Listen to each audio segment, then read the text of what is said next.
उठो गुरमुख उठो। श्री महाराज जी का हुक्म है गुरमुख उठो। श्री महाराज जी का हुक्म है गुरमुख उठो। श्री महाराज जी का हुक्म है गुरमुख उठो।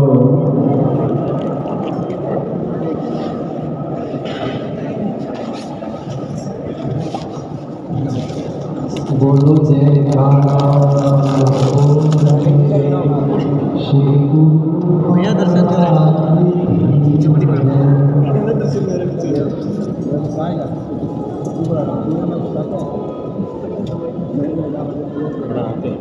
आपका दर्शन पाया, खुशी से मन हर्षाया।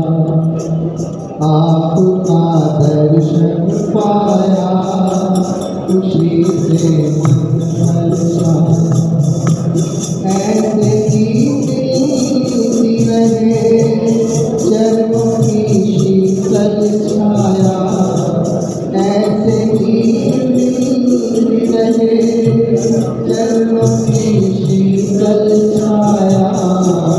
आपका दर्शन पाया, खुशी से मन हर्षाया। आपका दर्शन पाया, खुशी से मन हर्षाया।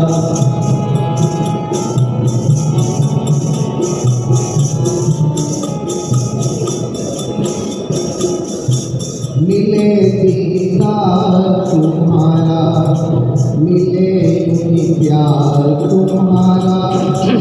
आपकी कृपा से ही मिला दरबार प्यारा। मिले दीदार तुम्हारा, मिले प्यार तुम्हारा। आपकी कृपा से ही मिला दरबार प्यारा। झोलियाँ भरती यहाँ, झोलियाँ भरती यहाँ, हर कोई भरने आया। आपका दर्शन पाया, खुशी से मन हर्षाया।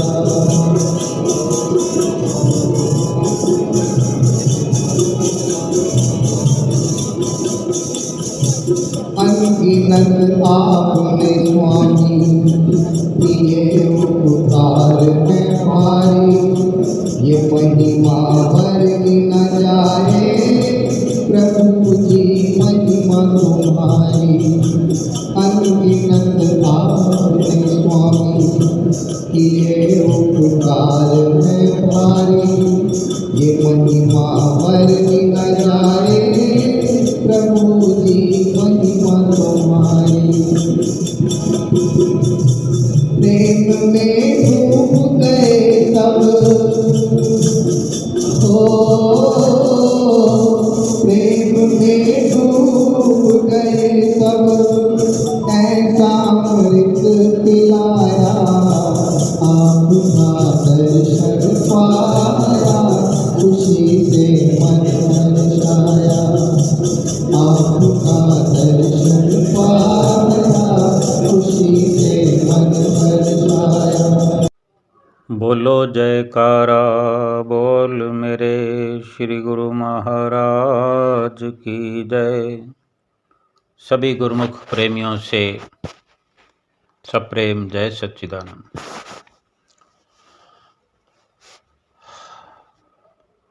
हर इंसान के लिए संतों का, महापुरुषों का ये संदेश है, सदा से मिलता रहा है। ये संदेश संत महापुरुष पुकार पुकार करके ये बताते हैं कि अगर सुख संसार में है तो वो सतगुरु की शरण में है, सतगुरु के दर पे है, सतगुरु की नज़दीकी में है। जो आज सत्संग हुआ श्री प्रयाग धाम में, विशेष प्रकार से ये दर्शाया गया, सुख का स्रोत समझाया गया, जीवन का मकसद बतलाया गया कि किस प्रकार इंसान इस दुनिया में अपने जीवन को सफल कर सकता है।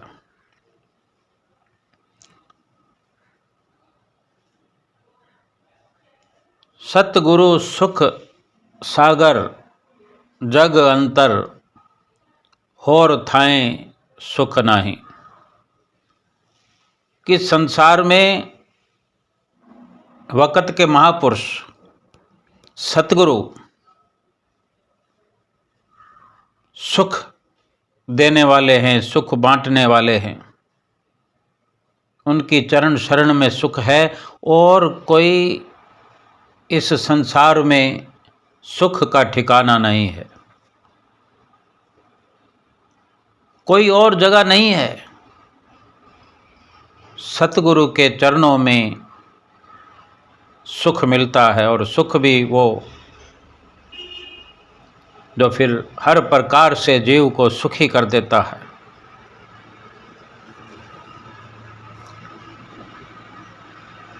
जीवन में इंसान प्रारब्ध की अगर ठीक प्रकार से समझ रखता हो कि प्रारब्ध क्या है,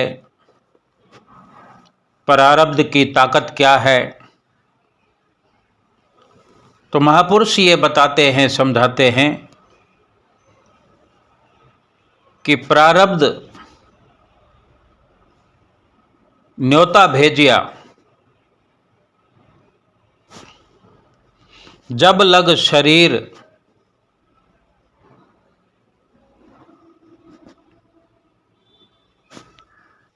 प्रारब्ध न्योता दिया है, जब लग शरीर तुलसी भज लो नाम रघुवीर, कि प्रारब्ध ने एक प्रकार से हमारा इस जीवन का पूरा विवरण बना के भेजा है। अगर हम मान लें कि जैसे कोई सेठ कोई हमारा अपना हमें बुलावा भेजे, निमंत्रण देवे कुछ दिनों के लिए, 3 दिनों के लिए, कि भाई आकर के यहाँ 3 दिन हमारे पास रहो और निश्चिंत हो जाओ और खाने पीने का सब बंदोबस्त 3 दिन के लिए हमारे पास है।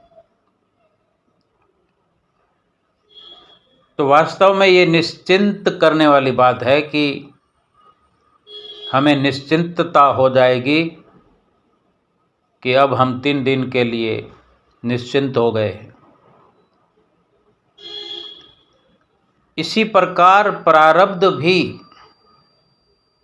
प्रारब्ध को हम सेठ समझ लें, प्रारब्ध को हम एक प्रारब्ध का संदेश ये मान लें, समझ लें कि हमें सही रास्ता या सही फरमान प्रारब्ध की ओर से हो रहा है, या हम ये समझें कि संत महापुरुष ही सीधे सीधे हमें बता रहे हैं कि प्रारब्ध की तरफ से निश्चिंत हो जाओ, चिंता छोड़ दो। जो ये इंसान इस दुनिया में आकर चिंता करता है खाने की, पहनने की, रहने की, रात और दिन इसमें लगा हुआ है, और जब जब भी भजन भक्ति की बात आती है भजन सुमरन की बात आती है तो भी अक्सर कह दिया जाता है कि बहुत जिम्मेदारी है, बहुत कामकाज है, यानी उस कार्य को हम मना कर देते हैं, उस कार्य के लिए टाल मटोल करते हैं, आलस करते हैं, कई तरह के बहाने बनाते हैं, लेकिन वो कार्य हम करने में असफल हो जाते हैं, लापरवाही कर देते हैं, जो वास्तव में हमारे ही सुखों का कारण हो सकता है। उसी कार्य को हम छोड़ देते हैं, टाल मटोल कर देते हैं। महापुरुष फरमाते हैं कि जिस काम के लिए हम आए हैं इस दुनिया में, उसी काम को छोड़ करके उस काम में लगे हुए हैं जो काम प्रारब्ध के जिम्मे है, जो संत महापुरुष बार बार हमें समझाते हैं, चिताते हैं कि प्रारब्ध ने एक इशारा हर इंसान के लिए दिया है कि निश्चिंत होकर के शरीर के भरण पोषण की, संसार के कार्य व्यवहार की चिंता छोड़ करके परम संत तुलसीदास जी अपनी वाणी में कथन करते हैं कि जब तक ये शरीर है, प्रभु का नाम सुमर लो, प्रभु का भजन कर लो, सतगुरु की बंदगी कर लो, बाकी सब जिम्मेदारी प्रारब्ध की है। वैसे भी प्रारब्ध से अधिक कहाँ कोई प्राप्त कर पाया है। कोई बड़े बड़े ओहदों पर बैठे हुए हैं, बड़े बड़े पदों पर पदाधिकारी बनकर बैठे हुए हैं, वो ये समझते हैं कि इस पद पर बैठ जाने से सारी छूट हो जाएगी, रात और दिन दुनियावी संसारिक कमाई करते रहने की छूट है और आत्मा के लिए भक्ति भजन न करने पर भी कोई लाभ वाला काम हो सकेगा। ये महज एक अपने आप को तसल्ली देने वाली बात है। भुलेखे में है इंसान, ये मुगालता है इंसान को कि वो यहाँ आकर के धन कमाने आया है, रुपया कमाने आया है, परिवार बनाने आया है, बल्कि सच्चाई से तो महापुरुष ही अवगत कराते हैं, जिन्हें ये अनुभव है कि ये शरीर जो मिला है भजन भक्ति के लिए मिला हुआ है, नाम की कमाई करने के लिए मिला हुआ है। प्रारब्ध में जो खाना खर्चना लिखा हुआ है, जो कमाना है, जो खर्चना है, वो निश्चित तौर पर प्रारब्ध का काम है, कुदरत का काम है। उससे आगे पीछे इंसान कुछ नहीं कर सकता। पुरुषार्थ करना जरूरी है, लेकिन केवल पुरुषार्थ ही करे, अपनी चित्त वृत्तियों को संसार के सामानों में, संसार की जो रचना है उसमें फंसाकर, उसमें लगाकर गलतान होकर रह जाना और उसके पीछे भजन भक्ति की कमाई को भूल जाना, ये सरासर अपने आप से इंसान धोखा कर रहा है। अपने आप के लिए इस जीवन में भी, इस लोक में भी और परलोक में भी मुश्किलें खड़ी कर रहा है। कहाँ तो अपने आप को सुख स्वरूप बना सकता है। सतगुरु की नज़दीकी मिल गई है, सतगुरु की संगत सोहबत में, और सतगुरु के बताए हुए जो अनमोल नियम हैं उन पर चल करके, उनकी पालना करके, 2 घंटे नित्य भजन सुमरन करके सतगुरु की प्रसन्नता प्राप्त करके ये लोक सुखी कर सकता है, परलोक भी सुहेला कर सकता है।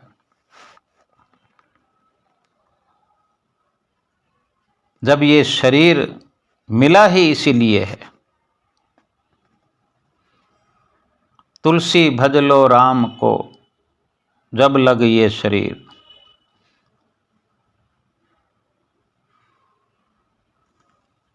जब तक शरीर है, जब तक श्वास हैं, मालिक का नाम सुमरना ही फर्ज है हमारा। संसार का काम व्यवहार निमित्त मात्र, निमित्त बन करके हम बेशक कर सकते हैं। हर कोई इंसान इस दुनिया में कुछ न कुछ कार्य कर रहा है, या तो वो अकेले काम कर रहा है या फिर संसार के ही किन्हीं ख्यालों में, किन्हीं विचारों में, किन्हीं की यादों में उलझा हुआ कार्य तो कर रहा है। लेकिन महापुरुष फरमाते हैं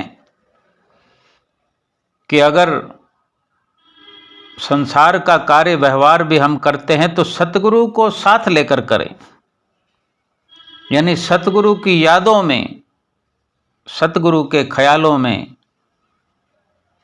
सतगुरु की प्रीत में, सतगुरु के बताए हुए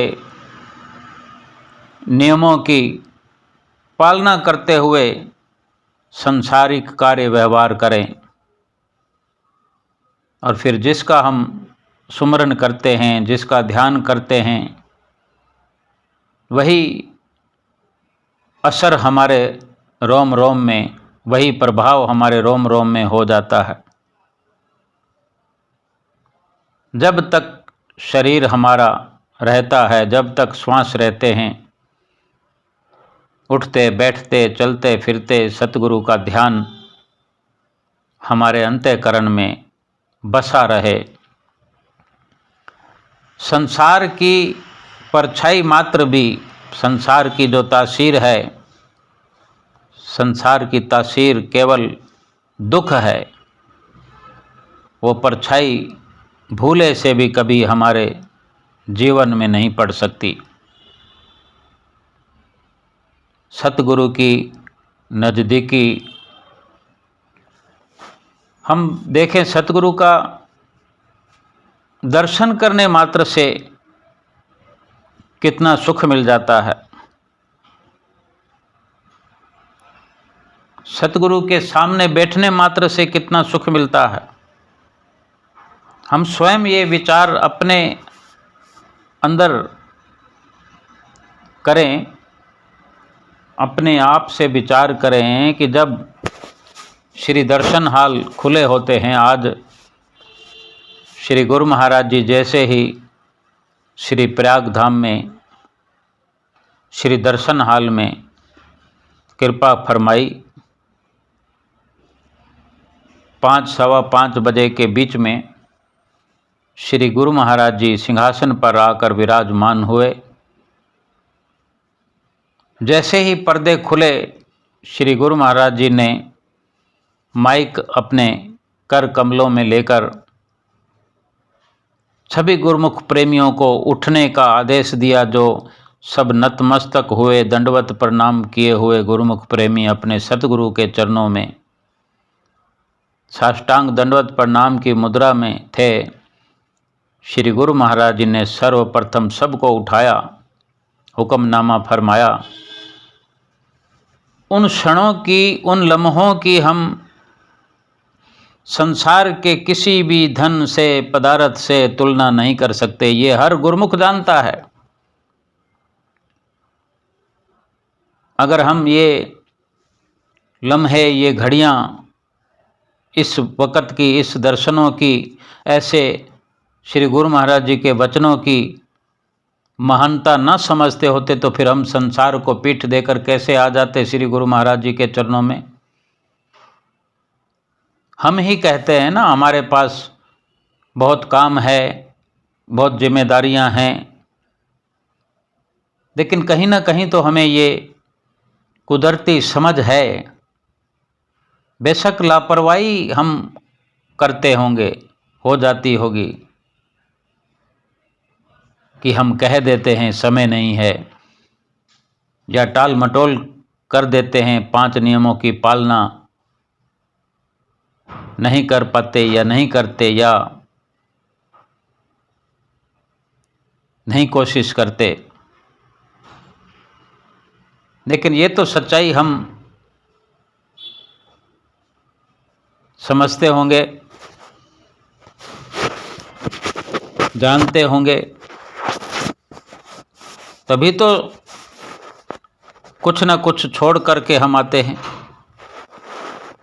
कोई अपना काम छोड़ के आता है, कोई ड्यूटी छोड़ करके आता है, कोई घर छोड़ के आता है, कोई दुकान छोड़ के आता है, कोई शहर भी छोड़ के आता है, क्योंकि कोई नज़दीक से आ रहा है, कोई दूर से आ रहा है, कोई देश से आ रहा है, कोई विदेश से भी आ रहा है,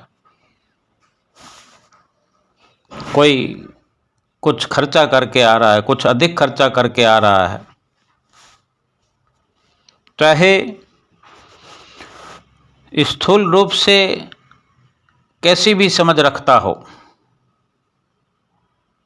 लेकिन कहीं ना कहीं वो सूक्ष्म रूप से एक समझ उसके अंदर विद्यमान है कि वो ऐसे समय की, ऐसे अवसर की, ऐसे लम्हों की, इन घड़ियों की बड़ी कदर कीमत समझता है, बड़ा महत्व समझता है। लेकिन ठीक प्रकार से समय ना देने के कारण, ठीक प्रकार से तवज्जो ना देने के कारण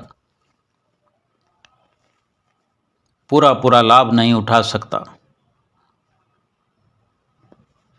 जो अपना घर छोड़ करके आ जाए कुछ दिनों के लिए, कितना दूर सफ़र तय करके आ जाए, उस सफ़र में सर्दी भी है, गर्मी भी है, धूप भी है, भूख भी है, प्यास भी है, इतना सब कुछ बर्दाश्त करके जो सतगुरु के चरणों में आ जाए और फिर भी पूरा लाभ ना उठा सके, तो वो कहीं ना कहीं हमारे अभ्यास में कमी है, कहीं ना कहीं विश्वास में कमी है।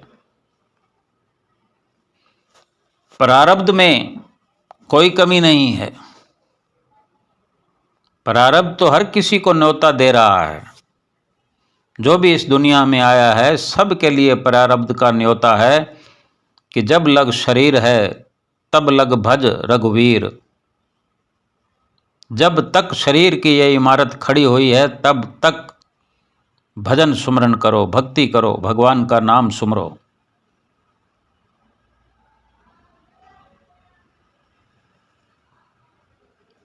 जब ये सच्चाई हम खुद जानने की प्रयास करें कि अगर मेरे लिए सतगुरु का दर इतना अहम है तो फिर मैं बहाने क्यों बनाता हूँ। कोई छुट्टियों की इंतज़ार कर रहा है, कोई छुट्टी मिलने की इंतज़ार कर रहा है, कोई ऑफिस से छुट्टी की इंतज़ार करता है, कोई घर से छुट्टी की इंतज़ार करता है, कोई विरले विरले कोई होते हैं जो हर प्रकार का विरोध करके, हर प्रकार की संसारिक तरक्की को छोड़ करके सतगुरु के चरणों में आते भी हैं, और जहाँ रहते हैं, जिस हाल में रहते हैं, सतगुरु की महानता को समझते हुए सतगुरु के वचनों की पालना भी दिलो जान से करते हैं। जो हमारा अपना निजी निष्काम कर्म कि संसार की तरक्की हो ना हो, लेकिन भक्ति और परमार्थ में तरक्की होनी ही चाहिए। महापुरुष यही तो समझाना चाहते हैं। हम सुनते भी हैं, जैसे आज भी दर्शन हाल में सुन रहे थे, सतगुरु सुख सागर जग अंतर होर थाए सुख नाई।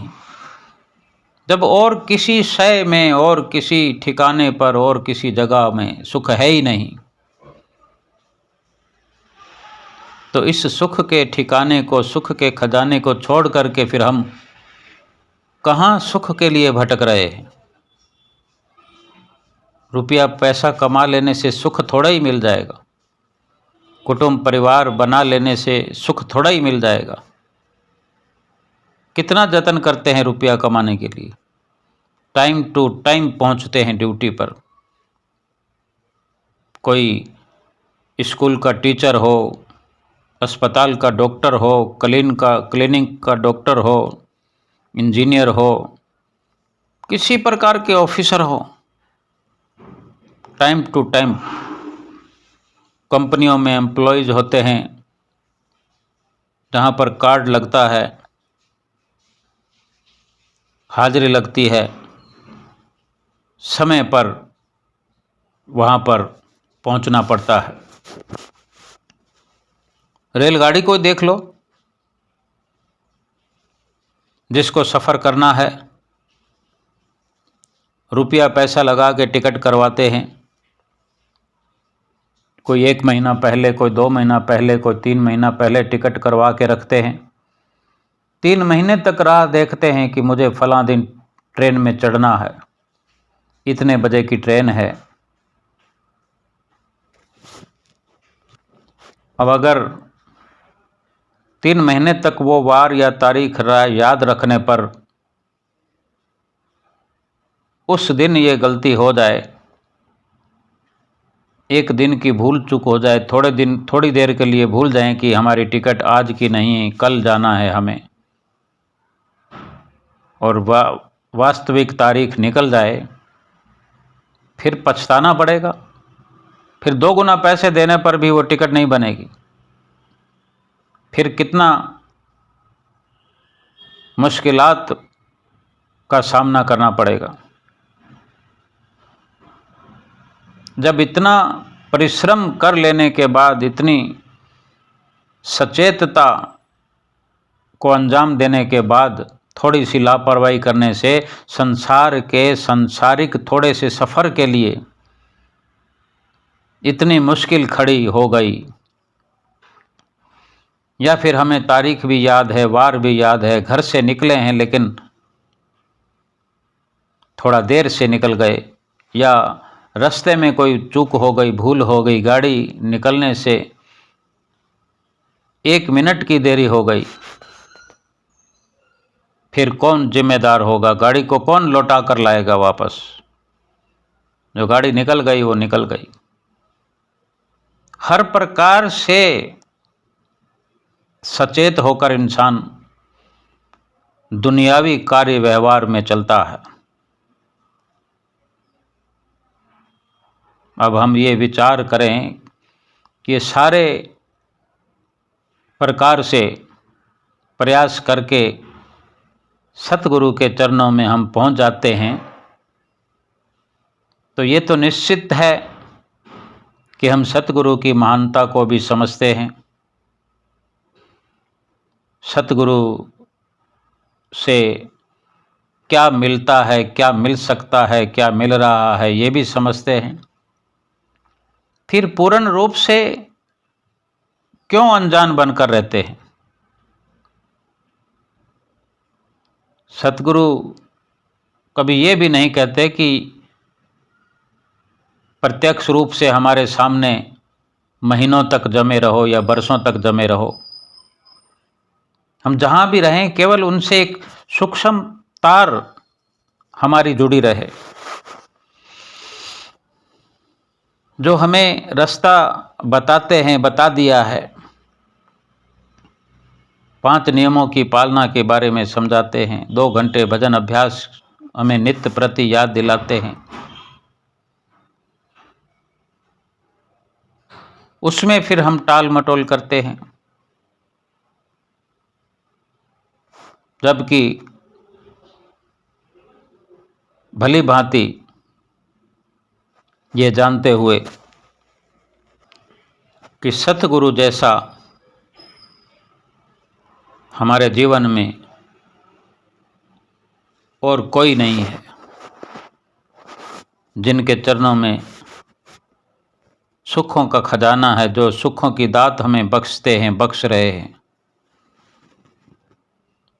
क्योंकि सतगुरु के चरणों में ही भक्ति प्राप्त होती है और भक्ति ही सुख को देने वाली है। श्री गुरु महाराज जी कैसे श्री दर्शन हाल में आज भी आकर के सब गुरुमुख प्रेमियों को उठाया। एक टक गुरुमुख प्रेमी निहारते हैं अपने सतगुरु के मुखारविंद की ओर, उनकी मनोहारी छवि को। हमसे कोई सतगुरु का ब्लड रिलेशन नहीं है, कोई रिश्ता नहीं है, लेकिन फिर भी क्यों उनका नूरानी रूप हमें प्रिय लगता है, हमारे दिल को भाता है। उनके सामने बैठना हमें बहुत सुहाता है। हमने स्वयं को देखा होगा श्री दर्शन हाल में, श्री आरती मंदिर में। कभी हम जगह पर बैठने की जद्दोजहद में कुछ प्रयास करते हैं कि यहाँ बैठने से दर्शन होंगे, यहाँ बैठने से ठीक दर्शन होंगे, इतने बजे जाने से ठीक रहता है। बहुत सारे प्रयास हम करते हैं, फिर भी उनके द्वारा जो वचन हमें सुनने का अवसर मिलता है उस पर अमल नहीं कर पाते कि कहीं ना कहीं ये हमारे विश्वास में कमी है, अवश्य कमी है। क्योंकि ये अवहेलना संसारियों के प्रति हमसे नहीं होती, चाहे हम किसी के सामने हों या दूर हों, किसी को समय पर फ़ोन करना हो, किसी से बात करनी हो, किसी से मिलना हो, कोई नित्य हो, नियम हो, हम आलस नहीं करते, अपनी जिम्मेदारी समझते हैं। यानी संसार के कार्य व्यवहार को नित्य नियम से करना हम अपनी जिम्मेदारी समझते हैं, जो केवल शरीर तक सीमित है। जब हमें मालूम है कि सतगुरु के दर्शन से सुख मिलता है, उठते बैठते हुए हम जब सतगुरु को याद करते हैं, यहाँ तक कि रात को आधी रात को भी नींद खुल जाए और नींद ना आती हो तो सोए सोए हुए भी नाम के साथ लिव लगा लें, नाम के साथ जुड़ जाएं, बंद आँखों में करवट लेकर भी सो जाएं, ध्यान मस्तक पर लग जाए, तो ये सूक्ष्म तौर से ये प्रमाणित नहीं होता कि हम सोए हुए हैं कि बैठे हुए हैं या खड़े हुए हैं, बल्कि प्रमाणित यही होगा, विशेष यही निश्चित तौर पर देखा जाएगा कुदरती तौर पर कि हम सतगुरु की याद में हैं, हम सतगुरु के ध्यान में हैं, हम सुमरन में हैं, तो नींद तो मुफ्त में आ जाएगी। छोटी सी बात है ये कि नींद करने के लिए बड़े बड़े सेठ साहूकार इंतजामात करने में लगे हुए हैं, खर्चा करने में लगे हुए हैं, प्रयास करने में लगे हुए हैं, डॉक्टर की तलाश में रहते हैं। इतनी सी बात है कि रात को आधी रात में नींद खुल जाए और सतगुरु का ध्यान करने वाले ये जानते होंगे कि सतगुरु का ध्यान करने मात्र से नींद आ जाती है। जितनी देर नहीं आएगी तब तक सुमरन, और सुमरन करते करते नींद आ जाए तो नींद, चित्त भी अपना, पट भी अपना। अगर आधी रात को नींद की परेशानी को मिटाने में सतगुरु का ध्यान हमारी इतनी मदद करता है, तो फिर हम 24 घंटे इसी सचेतता में रहें, होश में रहें और हर कार्य संसार का हम सतगुरु का ध्यान करते हुए करें तो कितना हम लाभान्वित हो सकते हैं। यानी हमारा शरीर जब तक रहे हम सतगुरु का ध्यान करते रहें, सेवा करते रहें, भक्ति करते, अपनी विचारधारा, अपनी सुरती, अपना तस्वर सतगुरु के चरणों में जोड़ करके रखें। सतगुरु का ध्यान करने में सुख है, सतगुरु के दर्शन करने में सुख है, सतगुरु के वचनों पर अमल करने में सुख है। जो 5 नियम निभाने हैं उनको निभाने में सुख है। 2 घंटे भजन में सुख ही सुख है। ऐसे ही श्री गुरु महाराज जी के दर्शन करते हुए आज श्री दर्शन हाल में गुरुमुख प्रेमी सत्संग सुन रहे थे महात्मा जी का, और अपने भागों को अपने अलग ही अंदाज में सराह रहे थे कि हम कितने भाग्यशाली हैं। इसी प्रकार अगर हम पूरा जीवन अपने भागों को सराहते रहें और सराहनीय कदम उठाते रहें, सराहनीय भक्ति का विशेष कार्य करते रहें, भक्ति के मार्ग पर चलते रहें, बिना किसी बहाने के, बिना किसी टाल मटोल के अपने असली कार्य को पूरा करते हुए अपने सतगुरु की प्रसन्नता प्राप्त करें और अपना लोक परलोक सुहेला करें। बोलो जयकारा बोल मेरे श्री गुरु महाराज की जय।